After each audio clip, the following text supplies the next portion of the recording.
वेड्यांच्या दवाखान्यासमोर एकाची car puncture झाली. तो पटकन गाडीतून खाली उतरला. 4 नट काढून मागचं चाक काढलं. पंक्चर झालेलं चाक काढून तिथे स्टेपनी लावली आणि परत जेव्हा 4 नट लावायला गेला तेव्हा लक्षात आलं की 4 नट बाजूच्या गटारात पडले आहेत, जे आता काढणे शक्य नाही. अवघड परिस्थिती झाली. समस्या वेगळीच होती. गाडी हवेत, 4 नट बाजूच्या गटारात पडलेले सापडत नव्हते.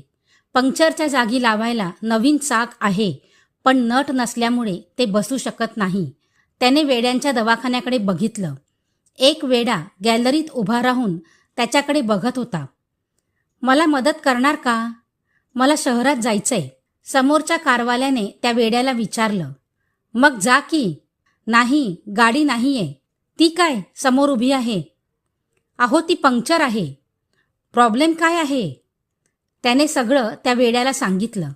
तो म्हणाला, सोप्पं आहे. समस्येमध्ये समाधान आहे. तुमच्याकडे 3 चाकं आहेत. प्रत्येक चाकाला 4 नट आहेत आणि एक चाक 3 नटांवर राहू शकतं.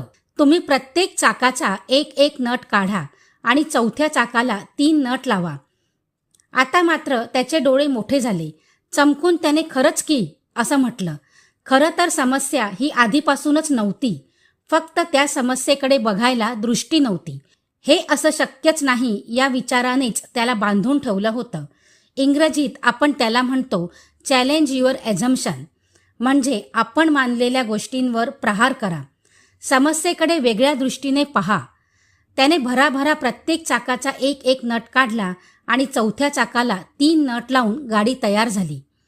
त्याने त्या वेड्याकडे बघितलं आणि म्हणाला, अरे तुला कोणी ॲडमिट केलं इथे? तू तर अजिबात वेडा नाहीस. तो म्हणाला, मी वेडा नाही, पण एवढी साधी गोष्ट न कळायला मी मूर्ख नाही. असंच होतं. ज्या वेळेला आपल्या आयुष्यात आपण आजूबाजूला चाललेल्या अनेक गोष्टी अशाच आहेत असं मानून बसतो, त्यावेळेला त्यात नवीन मार्ग दिसत नाही. नवीन मार्ग न दिसल्यामुळे आपण अनेकदा तिथेच फिरत राहतो. समस्या ज्या कारणासाठी आपल्या आयुष्यात आली आहे त्यातून आपल्याला बाहेर पडता येत नाही.